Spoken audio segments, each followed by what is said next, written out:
Hello दोस्तों, economics idea के YouTube channel में आपका स्वागत है।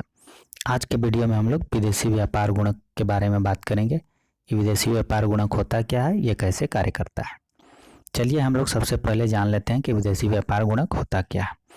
देखिए, विदेशी व्यापार गुणक जो है यह बताता है कि निर्यातों में वृद्धि के फलस्वरूप, ठीक है, निर्यात में जो है वृद्धि के फलस्वरूप जो है राष्ट्रीय आय में जो है कितने गुणे की वृद्धि होती है। राष्ट्रीय आय में कितने गुणे की वृद्धि होती है, यही बताता है हमारा विदेशी व्यापार गुणक।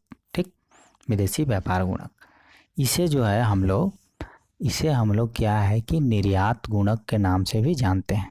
इसे हम लोग क्या करते हैं, निर्यात गुणक के नाम से भी हम लोग जानते हैं। और विदेशी व्यापार गुणक जो है क्या है कि यह केन्स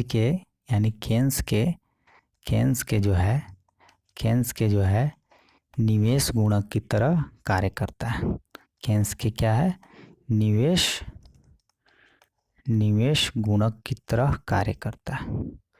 केन्स के निवेश गुणक की तरह कार्य कर सकता है। ठीक, तो देखिए गुणक से जो है क्या होता है।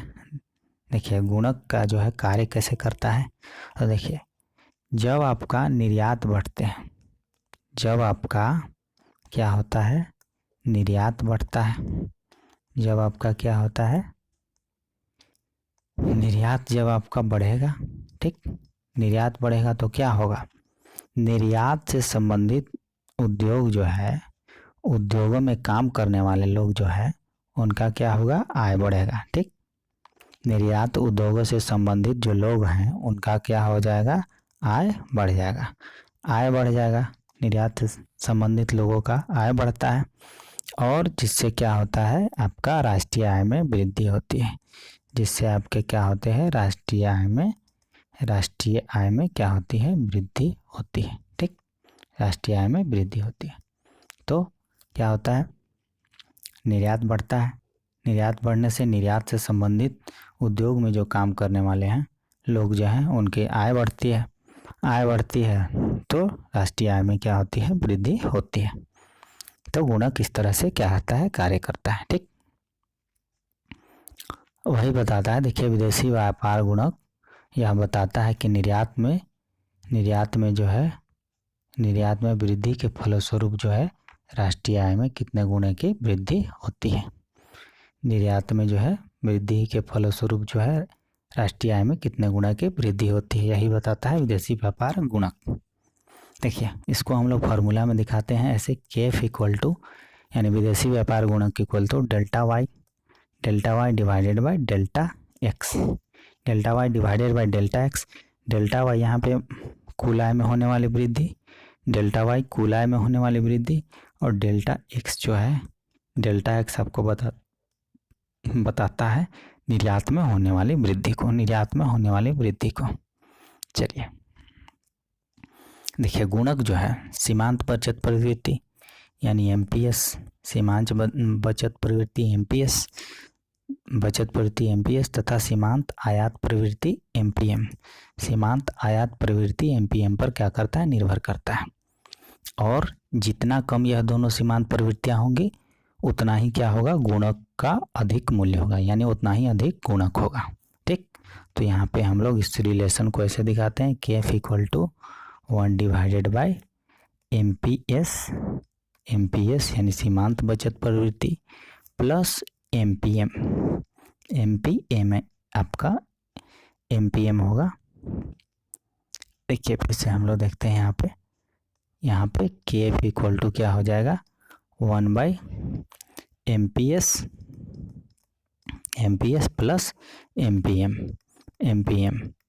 इन दोनों का मूल्य जो है, ये दोनों जितना कम होगा गुणक उतना ही क्या होगा, अधिक होगा। चलिए अब हम लोग नेक्स्ट इसके मान्यताएं देखते हैं। मान्यताएं हैं, अर्थव्यवस्था में क्या होता है, पूर्ण रोजगार पाया जाता है। अर्थव्यवस्था में क्या पाया जाता है, पूर्ण रोजगार पाया जाता है। यह विश्लेषण केवल 2 देशों पर ही लागू होता है और दोनों देश में क्या होना चाहिए, किसी प्रकार का प्रशुल्क आयात नियंत्रण या संरक्षण की नीति नहीं अपनाई जानी चाहिए। ठीक, आयात नियंत्रण पर शुल्क और संरक्षण की नीति नहीं अपनाई जानी चाहिए। ठीक, नेक्स्ट है आपका घरेलू निवेश क्या होता है। घरेलू निवेश आपका स्थिर होता है। घरेलू निवेश क्या होता है, स्थिर रहता है। सरकारी व्यय को भी स्थिर माना जाता है। सरकारी व्यय को भी स्थिर माना जाता है। यहाँ पे देखिए वही दिया हुआ है, विदेशी व्यापार गुणक का मूल्य एमपीएस यानी एमपीएस और एमपीएम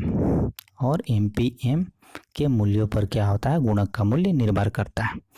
जबकि इन दोनों की प्रवृत्तियां यानी एमपीएस और एमपीएम और गुणक में क्या होता है, निर्यात गुणक में क्या होता है, विपरीत संबंध होता है। एमपीएस और एमपीएम और निर्यात गुणक में क्या होता है, विपरीत संबंध पाया जाता है। चलिए अब हम लोग एमपीएस और एमपीएम के बारे में जान लेते हैं। तो एमपीएस इक्वल टू होता है delta S divided by delta Y. Delta S divided by delta Y. Delta S बताता है आपका बचत में वृद्धि और डेल्टा वाई बताता है आपका आय में वृद्धि को बताता है। उसी प्रकार मेरा एमपीएम है, ठीक, एमपीएम क्या बताता है हमारा, ये बताता है आयात, या देखिए delta M divided by delta Y. Delta M हमारा बताता है क्या, आयात में होने वाली वृद्धि और डेल्टा वाई बताता है आय में होने वाली वृद्धि को। तो एमपीएस आपका हो गया आपका सीमांत बचत प्रवृत्ति, एमपीएम आपका हो गया सीमांत आयात प्रवृत्ति। चलिए अब हम लोग आगे देखते हैं। देखिए इसको हम लोग बीजगणितीय रूप से विदेशी व्यापार गुणक की व्याख्या करते हैं। किस प्रकार से इसको बीजगणितीय रूप से निकाला जाता है। देखिए इन ओपन इकोनॉमी यानी खुली अर्थव्यवस्था में आपका संतुलन होता है y इक्वल टू यानी राष्ट्रीय आय equal to C plus I plus x minus M यही होता है खुली अर्थव्यवस्था में आपका संतुलन।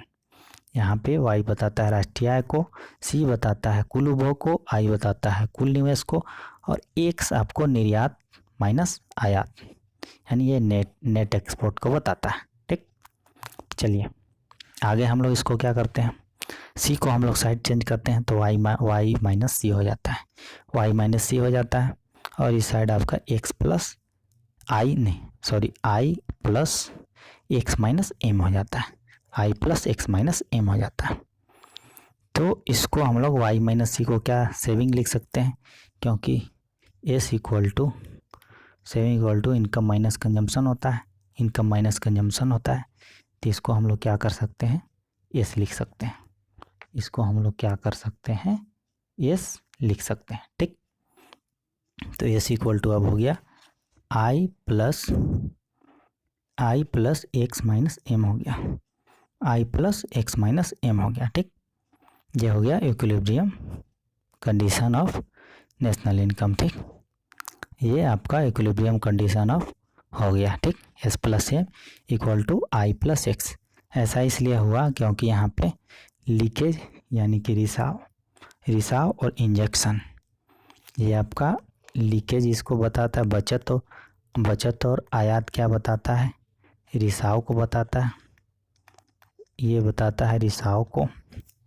और ये एक्स आई प्लस एक्स जो है यानी निवेश प्लस निर्यात जो है, ये आपका क्या बताता है, समावेश को बताता है यानी इंजेक्शन को बताता है।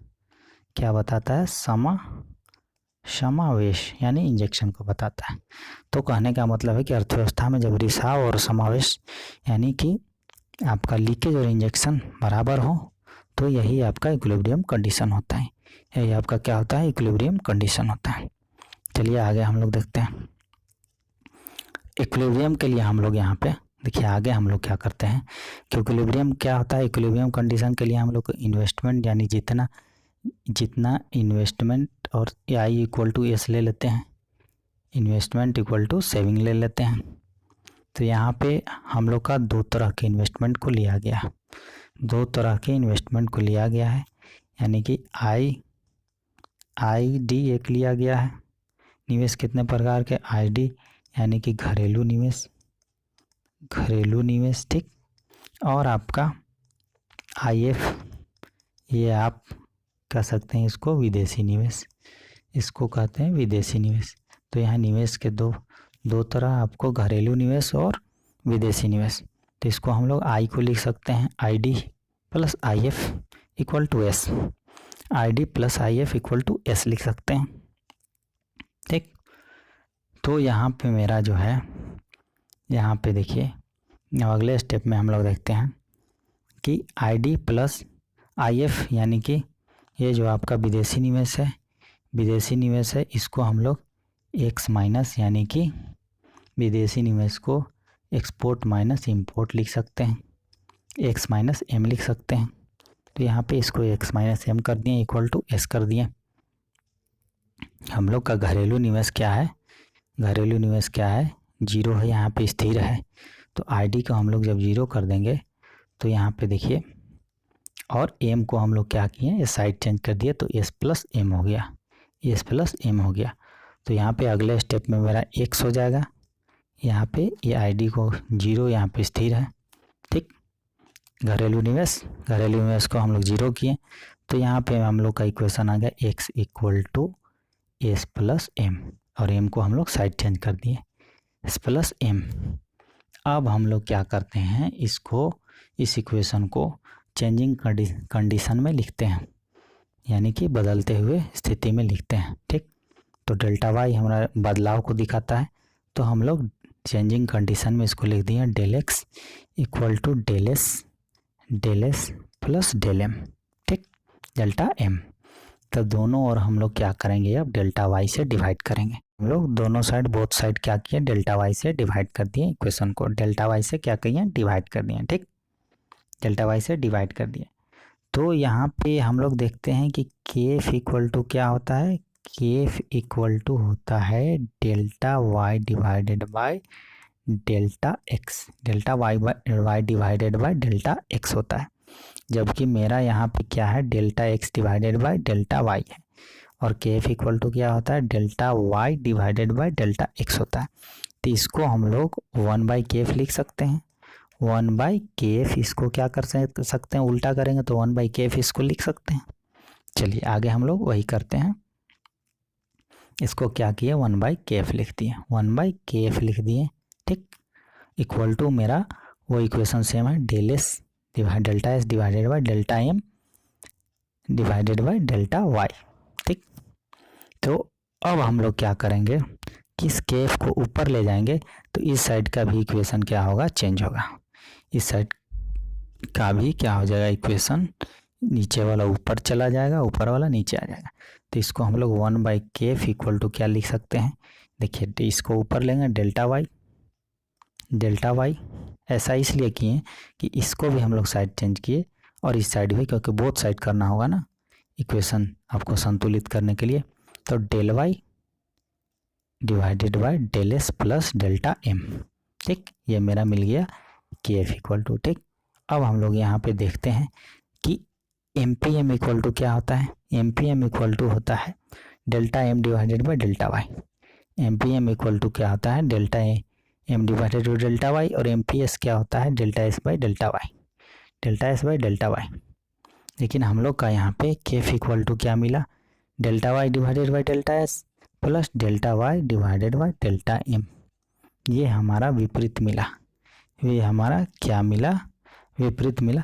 तो इसको हम लिख सकते हैं केएफ इक्वल टू लिख सकते हैं 1/MPS, इसको 1/MPS लिख सकते हैं, इसको 1/MPM लिख सकते हैं।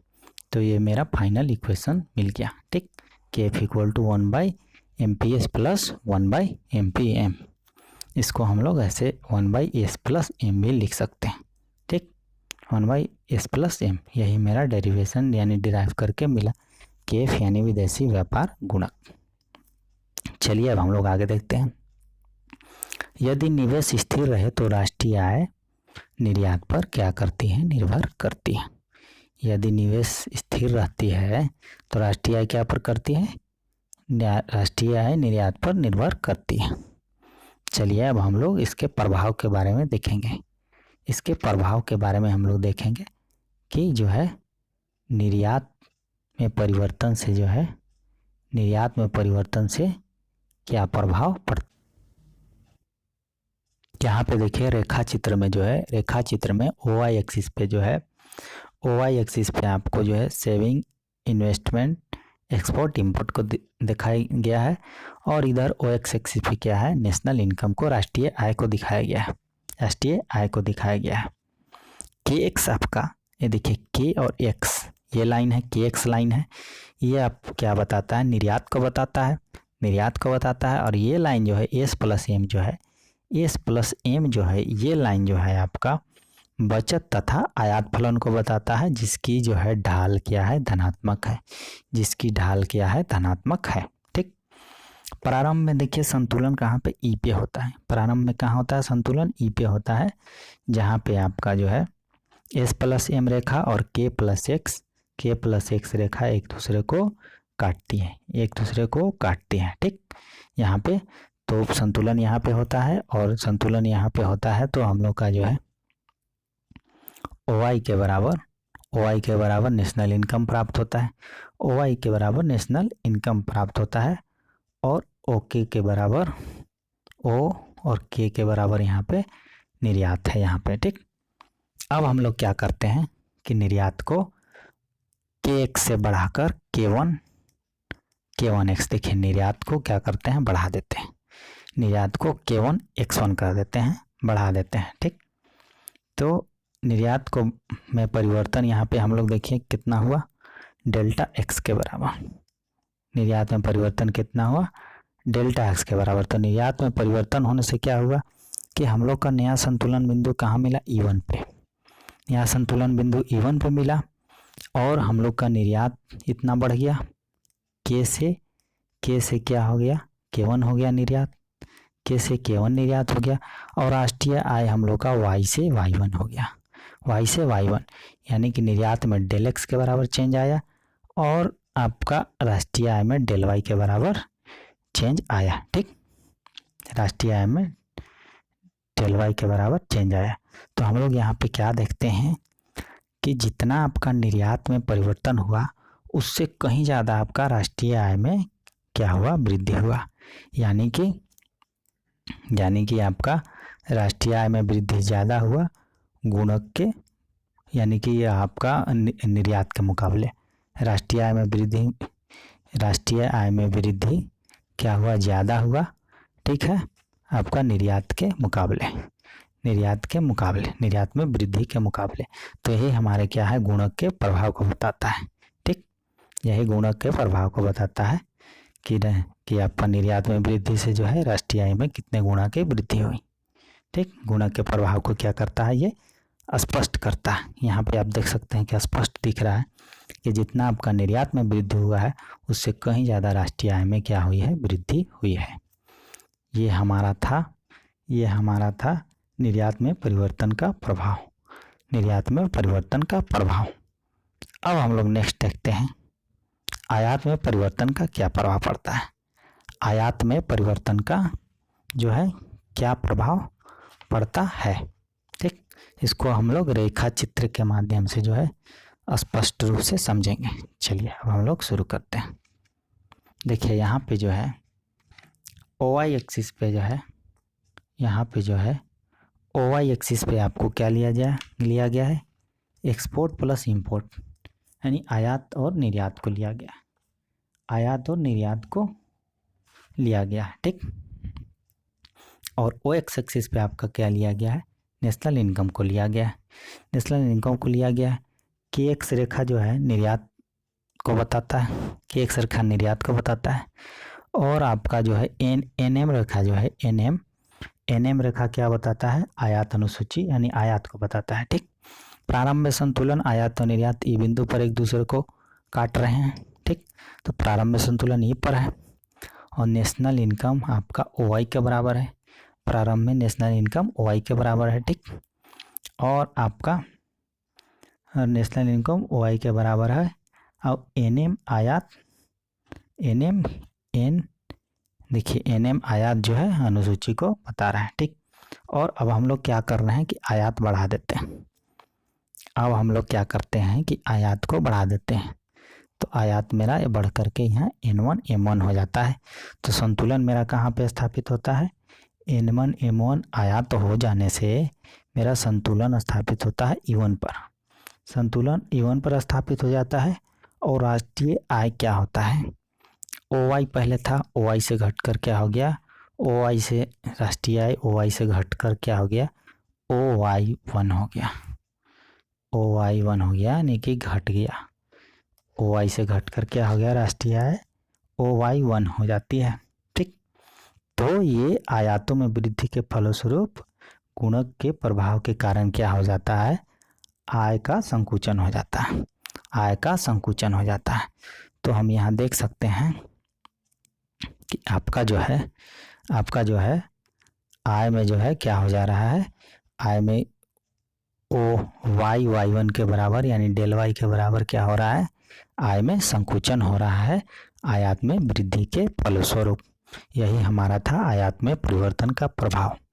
तो हम लोग गुणक को जो है पूरी तरह समझ लिए, निर्यात में परिवर्तन का प्रभाव समझ लिए और आयात में परिवर्तन का प्रभाव भी हम लोग समझ लिए। निर्यात में परिवर्तन का प्रभाव क्या होता है कि अगर निर्यात बढ़ता है तो निर्यात की वृद्धि से ज़्यादा वृद्धि क्या होता है, आपका नेशनल इनकम यानी कि राष्ट्रीय आय में होता है, ठीक।